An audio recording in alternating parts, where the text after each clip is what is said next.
Olá, muito boa noite. Você já sofreu preconceito por falar ou escrever de alguma forma? Porque a maneira como uma pessoa se comunica pode incomodar a outra. Hoje, o tema do Jornal da UFO é o preconceito linguístico. Acompanhe tudo a partir de agora.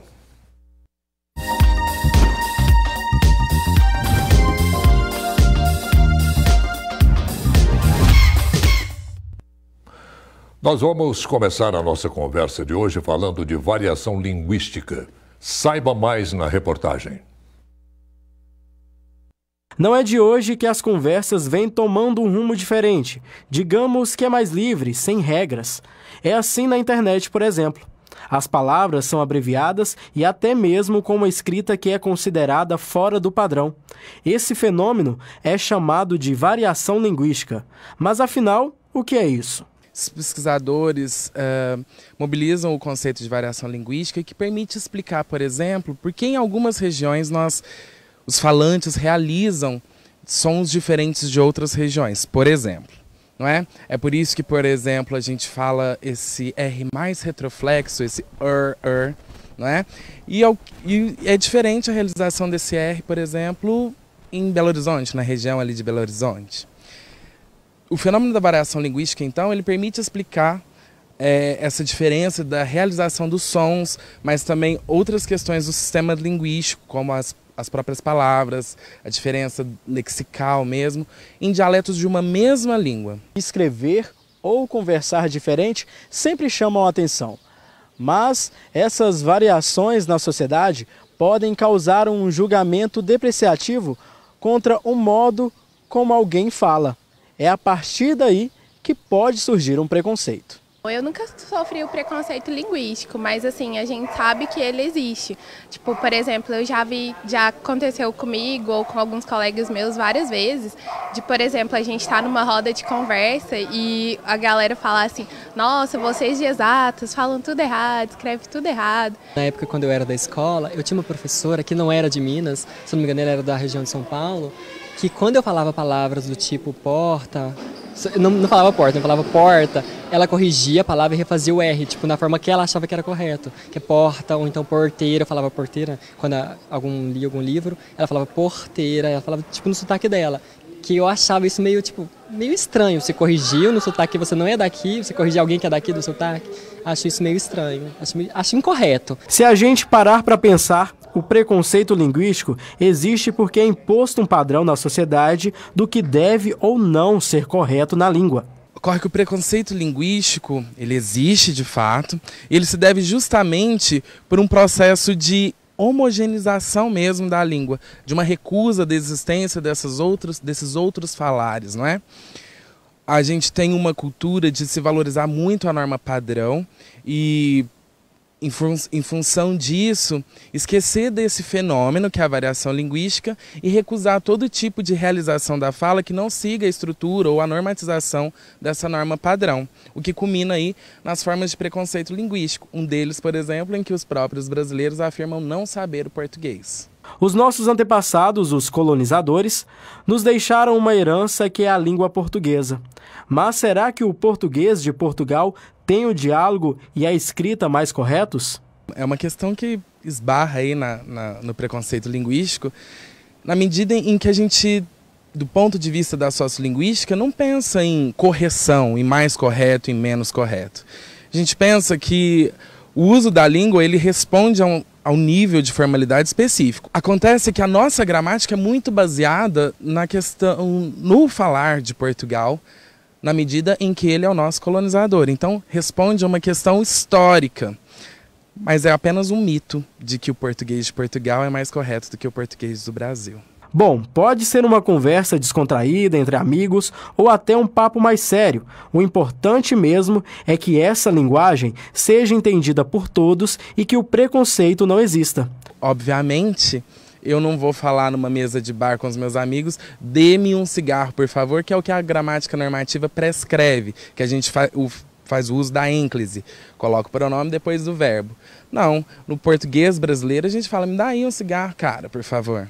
Do ponto de vista da sociolinguística, a gente pensa na questão da variação, que ela existe num tempo específico, e aí todas essas variações sempre vão concorrendo, né, pela mudança linguística, que o Labov, um pesquisador que é considerado como um dos precursores da sociolinguística, vai explicar muito melhor do que eu. Mas a ideia é essa mesmo, de que a língua muda. Senão a gente estaria falando vós-me-cê até hoje no lugar de você. Muito bem, para falar sobre preconceito linguístico, nós convidamos aqui para a nossa bancada os professores do Instituto de Letras e Linguística da Universidade Federal de Uberlândia, o José Magalhães e a Thalita Marini. Thalita, muito boa noite, seja muito bem-vinda. José, muito obrigado por ter aceitado o nosso convite. Eu que agradeço. José, começando com você, qual que é a diferença entre preconceito e variação linguística? É a mesma coisa? Não, na verdade, o preconceito é uma reação, sempre do ponto de vista negativo, à variação. Na verdade, o preconceito linguístico, ele atua exatamente pelo fato de que, muitas vezes, pessoas leigas, né, não reconhecem que não existe uma língua absolutamente estagnada. Uma vez que a língua é falada, ela começa a sofrer variação. No decorrer do tempo, ela vai mudando. Na verdade, a mudança, ela pode ou não acontecer, né? A gente pode ter formas, por exemplo, que estão em variação, estão concorrendo e co-ocorrendo, e depois de um certo tempo, uma daquelas formas, digamos, aquela forma que chegou depois, a forma nova, ela pode se apagar e permanecer uma forma velha. Ou as duas podem permanecer ali, concorrendo e co-ocorrendo, por muito tempo. Se me permite dar um exemplo, claro. Eu vou trazer, por exemplo, um caso da variação de vogais. Recentemente eu realizei um trabalho em que eu olhei especificamente para a forma de falar as vogais. Por exemplo, eu posso dizer relógio ou relógio. Eu posso dizer, por exemplo, boneca ou boneca. Veja bem, eu fiz um trabalho em que retomei lá no latim vulgar, muitos e muitos séculos atrás, e isso já era detectado lá. Claro que eu tenho documentos escritos. E constatando esses dados de agora, repare bem, nós estamos aqui no Triângulo Mineiro. Se a gente passar o Rio Grande para o lado de São Paulo, essa variação não vai ser igual aqui. Se aqui a gente prefere relógio, do lado de baixo do Rio Grande, eles preferem relógio. Agora, o fato de alguém... o é e o e. O é e o e, exatamente. O fato de a gente falar diferente de um outro grupo, na verdade, é que é exatamente a variação. Agora, por meio dessa variação, a mudança pode ocorrer ou não. Mas, o que acontece é que um indivíduo, normalmente leigo, que não reconhece essas modalidades diferentes de realização da fala, é que entra com preconceito, achando que a forma dele, ou uma forma documentada numa gramática normativa, que ninguém fala, diga-se de passagem, é que seria aquilo, entre aspas, correto. A gente vê, por exemplo, um Guimarães Rosa da vida, aquele Grandes Sertões Veredas, se você lê aquilo ali, é difícil de entender aquilo ali, né? É um regionalismo muito cru, vamos dizer assim. Você concorda? O Guimarães, na verdade, muita gente às vezes até diz que a gente tem muitos neologismos no Guimarães e os estudiosos vão dizer que é até o contrário. A gente tem, na verdade, muitos arcaísmos ali. O Guimarães, o que ele faz na literatura dele é resgatar, né, muitas coisas do português utilizadas em outros momentos e traz para a literatura com aquele olhar, né, obviamente poético, enfim. Ele traz essa poesia para o seu... Mistura com o regionalismo. Exatamente, né? Ele traz um pouco de questões ali regionais, mas do próprio português, que são formas que foram usadas em outros momentos, né? Ele foi um grande também poliglota, né? Então ele brincou muito com essa questão da mistura e das línguas e gerou essa... É muito característico do Guimarães, né? A gente sempre pensar nessa variação da escrita. Você falou uma coisa interessante, ele era poliglota. Tem muita gente que mal sabe o português, já está atrás de escola, de curso de línguas para aprender outra língua. Como é que você vê isso? Então, essa noção do saber português, eu acho também que é uma construção social, né, de que existe uma forma correta, um português correto, quando na verdade e isso tem muito a ver com a própria questão do preconceito, né? Não existe um português correto, um português errado. Então todos nós sabemos muito dessa língua. O que acontece é que muitas vezes a gente precisa da escola para o ensino formal, para o aprendizado, né, sistematizado da escrita, visto que a gente aprende o português em casa, né, a falar o português em casa. No dia a dia. No dia a dia. Então a gente tem que pensar um pouco sobre essas questões, né, de ensino, inclusive, do português, para que a gente evite, até um termo que eu tenho utilizado muito nas minhas pesquisas, né, uma baixa autoestima linguística dos nossos alunos, né, que está muito atrelado a isso. Eu não sei ler, eu não sei português, eu não gosto, eu não sei gramática. E não é isso, talvez não saiba uma das variedades da língua, a norma culta, né, que algumas situações de uso, essa norma ela deve ser acionada, e para muitos dos nossos alunos, por exemplo, é só a escola que vai dar esse suporte, né, um suporte em que ele tenha mais acesso a diferentes situações de letramento, né? Mas falar não sei português, isso, eu acho que isso também é o cerne do preconceito linguístico. José, ler bastante bons livros, boas leituras, ajudam na compreensão melhor do português? Com certeza. Acho que a leitura, ela é... Para ler e falar. A leitura, ela age em todos os níveis.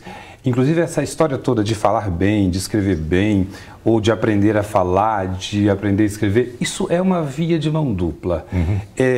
Se a gente pensar no campo dos estudos de qualquer natureza, mas que se prende a uma ou outra ramificação da linguística, a gente pode pensar assim, que num primeiro estágio a fala interfere muito na escrita. Porque uma criança, quando está aprendendo a escrever, e a nossa escrita ela é bastante fonêmica, ela é fonológica, uma criança nos seus primeiros estágios, ela tenta reproduzir exatamente aquilo que ela fala. Mas a partir do momento em que ela vai lendo, vai tendo contato com o texto escrito e também com textos orais, aquilo vai interferindo na própria fala dela. E ela vai aperfeiçoando vocabulário, vai aperfeiçoando formas sintáticas, formas lexicais, etc. E isso é muito interessante porque, assim, a pessoa que tem contato com leitura, e hoje, infelizmente, Orley, a gente percebe que as pessoas leem cada vez mais, né? Eu penso que... desculpa, cada vez menos. Cada vez menos. Mas uma boa leitura, o contato ainda com o livro, e hoje a gente tem livros virtuais, livros online, e-books, isso certamente repercute no aperfeiçoamento não só da escrita, mas também da fala. Ler e procurar entender o que está lendo, né? Esse é um grande problema que a gente tem hoje, porque as pessoas, às vezes, elas têm muita dificuldade de entender, né? E aí, hoje, a gente tem ouvido muito falar sobre fake news nas redes sociais, na internet, porque muitas pessoas leem, não entendem e propagam aquilo que elas não entenderam, e aquilo se torna a nova verdade, né? E isso tudo tem exatamente a ver com essa dificuldade que as pessoas têm de ler e compreender o que leu. É como se fosse apenas um decodificador da escrita, mas essa decodificação não passa por um raciocínio, por uma implementação do que é exatamente que aquilo que está escrito quer dizer e tem a dizer. Isso é lamentável, infelizmente. Bom, a gente volta já já com a nossa conversa. Nós vamos agora à previsão do tempo para este sábado.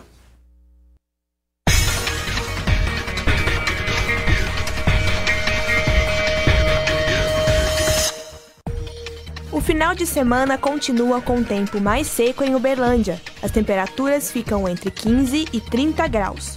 Em Patos de Minas, o sol predomina, 15 graus de mínima e 30 de máxima. Monte Carmelo tem uma manhã ensolarada e mais fria. À tarde, a temperatura aumenta, mínima de 11 e máxima de 28 graus. Em Tuiutaba, previsão de sábado com céu aberto, 15 graus de mínima e 31 de máxima. O friozinho permanece em Patrocínio, mas nada de chuva. Termômetros marcam entre 11 e 25 graus. Nós vamos para um intervalo rapidinho. Participe com a gente pelo WhatsApp 996397880.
A nossa equipe de reportagens também saiu às ruas para saber se as pessoas já passaram pelo chamado preconceito linguístico.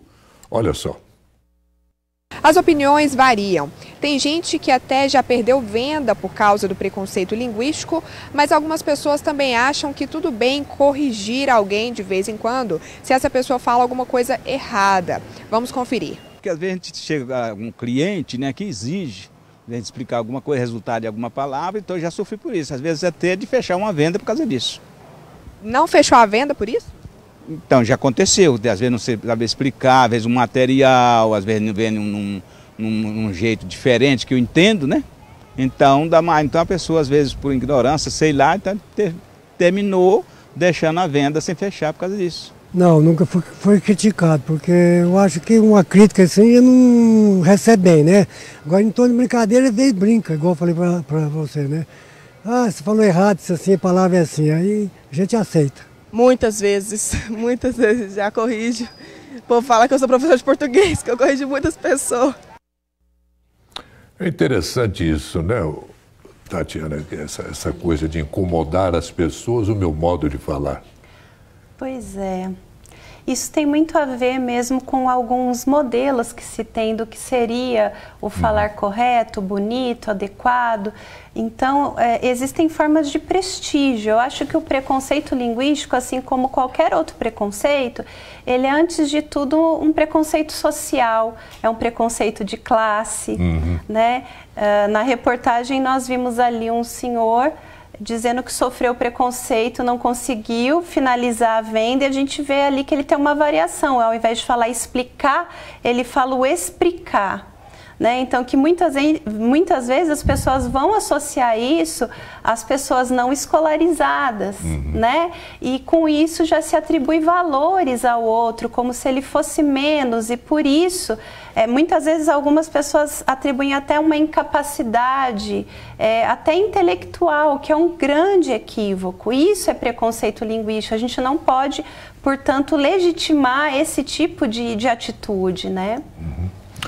José, a gente ouve direto aí, advogados, professores, jornalistas, gente que usa a palavra para viver, entendeu? E assassinando o português de várias formas e maneiras.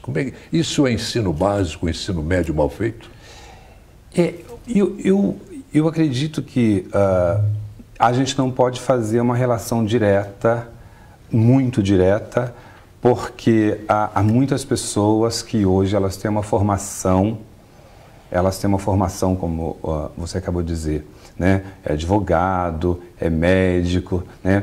E ela, às vezes, para ter contato direto com um determinado público, ela acaba não exatamente assassinando o português, mas dialogando diretamente com o público que ela quer alcançar. É claro que, na verdade, há certos registros da língua, isso não é exatamente do português, de qualquer língua, que exige que você tenha, inclusive, um arcabouço lexical, né, para poder usar as formas ou determinados elementos, termos, para atingir o nível de argumentação que se quer, né? Agora, para falar especificamente daquilo que é reflexo de preconceito linguístico, eu queria só citar algo muito, assim, na verdade, lamentável que aconteceu com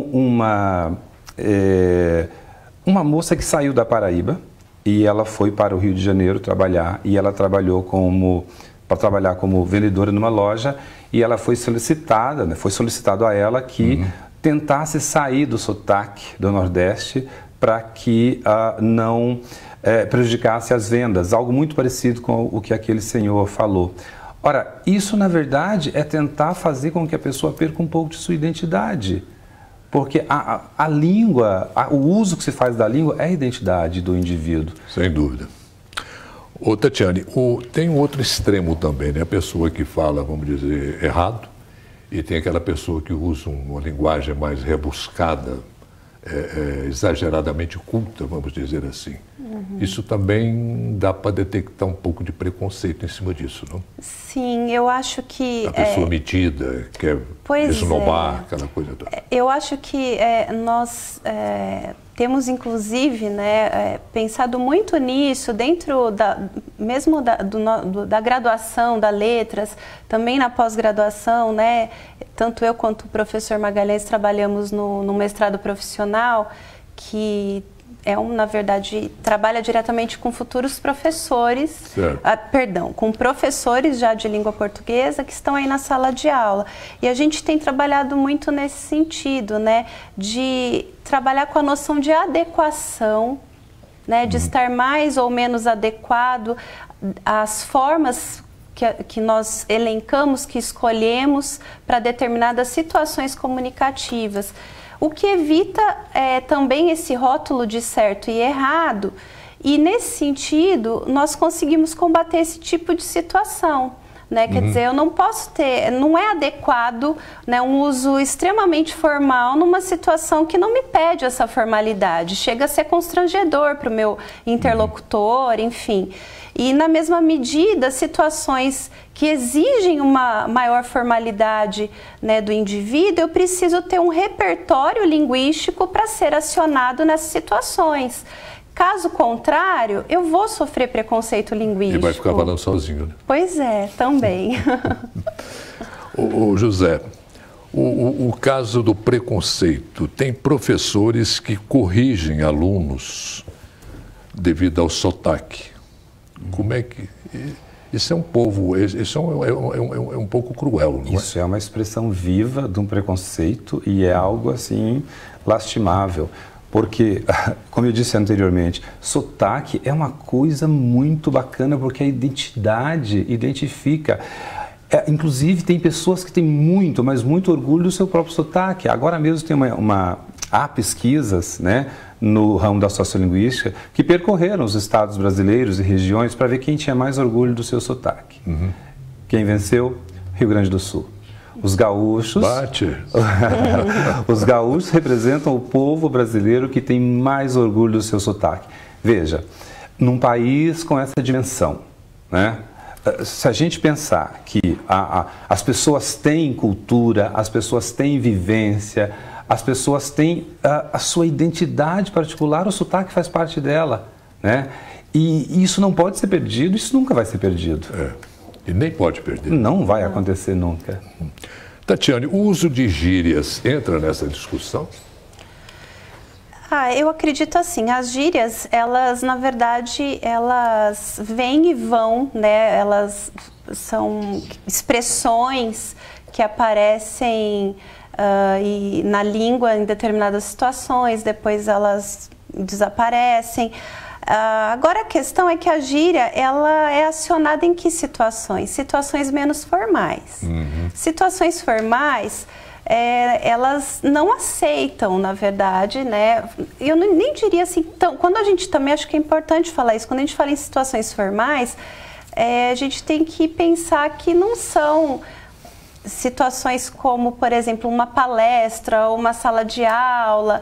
É aquela ideia de que existem contextos em que não cabe o uso da gíria, né? Ele não é adequado. Eu digo novamente, eu insisto Cada coisa nisso. em seu lugar. Não certo ou errado, né? Então, em outros, por outro lado, é extremamente adequado, porque a gíria tem a ver justamente com isso, né, que o professor Magalhães estava dizendo, que é a questão da identidade linguística, né? Nós temos várias gírias que identificam comunidades de fala. Já foi incorporada à língua normal. Elas são português normal, de certa forma. Eu diria assim, são incorporadas algumas variedades da língua, elas fazem sentido em determinados lugares. A gente pode dizer assim, nós temos algumas gírias que são nacionais, mas nós temos gírias que fazem parte de determinadas comunidades. Você tem a gíria dentro do presídio, por exemplo, a gíria que existe ali dentro do morro, a gíria que existe entre os meninos na educação básica, que é diferente do ensino, dentro da educação básica, no ensino fundamental, no ensino médio. Enfim, é muito variável. Muito bom. E o meu colega Júnior Caritel já está aqui no estúdio para reforçar que o fim de semana chegou e tem programação, né, não, Caritel? É isso mesmo, Lei. Boa noite a todos. E vamos falar do que tem de bom no fim de semana. Hoje, sexta-feira, chegou a agenda e a gente separou o que tem de bom para aproveitar nesse fim de semana. Vamos conferir? No sábado, na UFA, acontece o Samba na Laje, do Diretório Acadêmico da Geografia, com almoço regado ao velho e bom samba. A entrada é gratuita, só chegar. O evento começa às 2h da tarde. Sábado tem também noite literária com muita música e comida. Boa parte do lançamento do livro E Voz da Terra, entre raízes e histórias de Juliana Diniz e Pedro Eustáquio Cândido. O evento acontece no coletivo Apiá às 8 da noite e a entrada é franca. E agora você confere outras dicas que a gente separou. Olha só. Gente, eu tenho pra indicar pra vocês Lady Gaga, a verdadeira rainha do pop. Gente, ouçam o art pop, valorizem esse hino. E da parte nacional, eu indicaria Johnny Hooker, ele é muito, muito bom.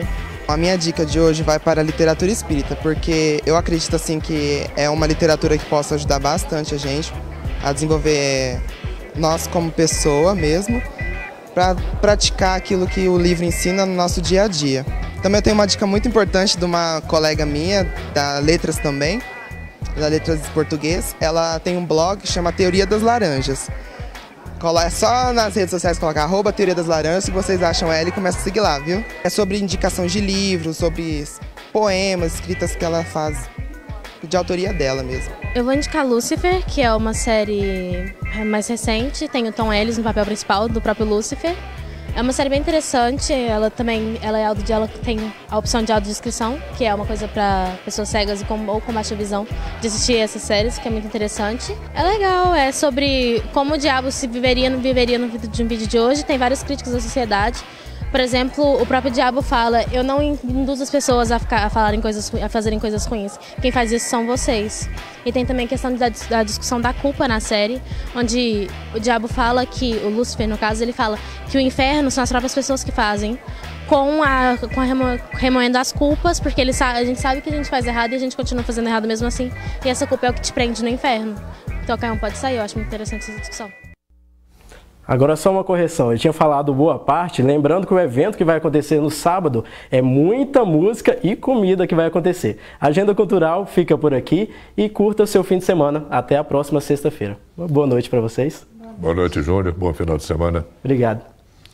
Thalita, José Magalhães, foi um prazer muito grande tê-los conosco em nosso Jornal da UF de hoje. Eu que agradeço. Agradeço. Muito obrigado pelas informações que vocês passaram, se bem que a gente sabe que o tema é muito, muito longo, muito rico para a gente discutir. O tempo é curto, mas deu para passar muita coisa para o nosso público. Muito obrigado, boa noite, bom final de semana para vocês. Muito obrigado.